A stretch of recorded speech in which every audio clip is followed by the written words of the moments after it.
జిల్లా కలెక్టరేట్లో పారిశుద్ధ్యం ఫైళ్ల క్లియరెన్స్ పై ప్రత్యేక డ్రైవ్. జిల్లా కలెక్టర్ రాజశేష ప్రభుత్వ కార్యాలయాల్లో ప్రజలకు ఆహ్లాదకరమైన వాతావరణం కల్పించాలని జిల్లా కలెక్టర్ రాజశేష అధికారులను ఆదేశించారు. ప్రజాపాలన ప్రగతి ప్రణాళిక 99 రోజుల ప్రత్యేక కార్యాచరణ ప్రణాళికలో భాగంగా సోమవారం కలెక్టరేట్లో పారిశుద్ధ్యం ఫైళ్ల క్లియరెన్స్ పై ప్రత్యేక డ్రైవ్ నిర్వహించారు. కార్యక్రమంలో భాగంగా collector, additional collector Rajeshwar, municipal chairperson Bandari Anusha, జిల్లా అధికారులు, మున్సిపల్ సిబ్బందితో కలిసి కలెక్టరేట్ ప్రాంగణం శానిటేషన్ నిర్వహించారు.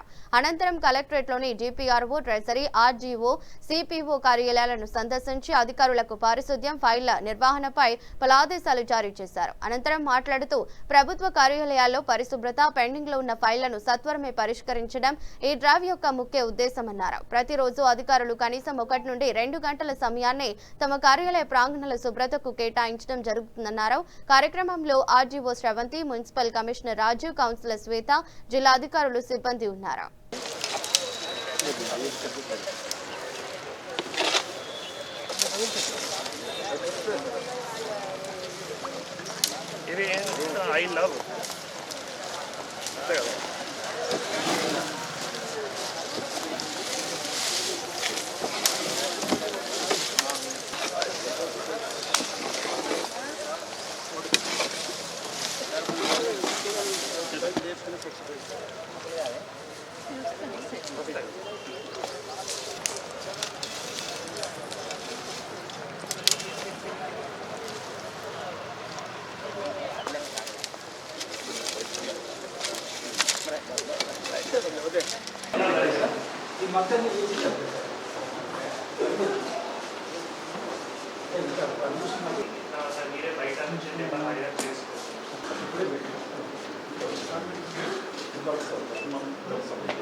అందరికీ నమస్కారం.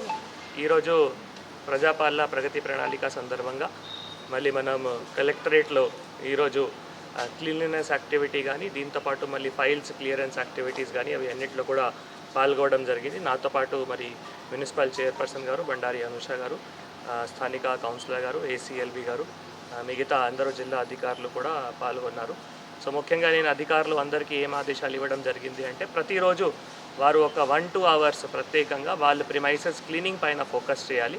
ఎందుకంటే వివిధ కూడా ఫీల్డ్ విజిట్స్ కానీ, తర్వాత వివిధ యాక్టివిటీస్ కూడా ఉంటాయి కాబట్టి ఇది ఒక్క రోజులో మాత్రమే చేయాల్సిన పని లేవు. ఈరోజు మనం వారికి ఇన్స్ట్రక్షన్స్ ఇస్తూ నేను కూడా మళ్ళీ వారితో పాటు పాల్గొని మళ్ళీ ఒక 6-7 డేస్లో వాళ్ళ ఆఫీసెస్లో ఉన్న ఏవైతే పాతయి సామాన్లు, పాతయి ఫర్నిచరు, స్క్రాప్ అటువంటివి ఉన్నాయో అవి అన్నీ కూడా తొందరగా డిస్పోజ్ చేస్తూ మళ్ళీ వాళ్ళ ఆఫీస్ ప్రిమైసెస్ కానీ, బయట ప్రిమైసెస్ కానీ వారు తప్పకుండా క్లీన్ కూడా చేయాలి. సో దానికి వారికి ఇన్స్ట్రక్షన్స్ కూడా ఇవ్వడం జరిగింది.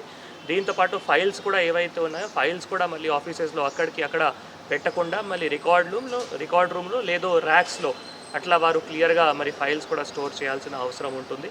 గవర్నమెంట్ గైడ్లైన్స్ ప్రకారం కొన్ని ఫైల్స్ మనం 1 ఇయర్లో డిస్పోజ్ చేసుకోవచ్చు, కొన్ని ఫైల్స్ 10 ఇయర్స్లో, కొన్ని ఫైల్స్ పర్మనెంట్. సో అటువంటి కేటగిరీ ప్రకారం వారు ఫైల్స్ కూడా తప్పకుండా రికార్డులో సరిగా మెయింటైన్ చేయాలి. దాని గురించి కూడా చెప్పడం జరిగింది. పెండింగ్ ఫైల్స్ ట్రెజరీలో కానీ, తర్వాత ఆర్డీఓ ఆఫీస్లో కానీ అవి కూడా పెండింగ్ ఫైల్స్ ఎక్కువ రోజులు ఉంచుకోకుండా విదిన్ ద SLA లిమిట్లో అవి కూడా క్లియర్ చేయాలి చెప్పడం జరిగింది. సో మనం ఇప్పటివరకు అంటే జిల్లాలో, గ్రామాల్లో, పట్టణాల్లో, వార్డ్స్లో కూడా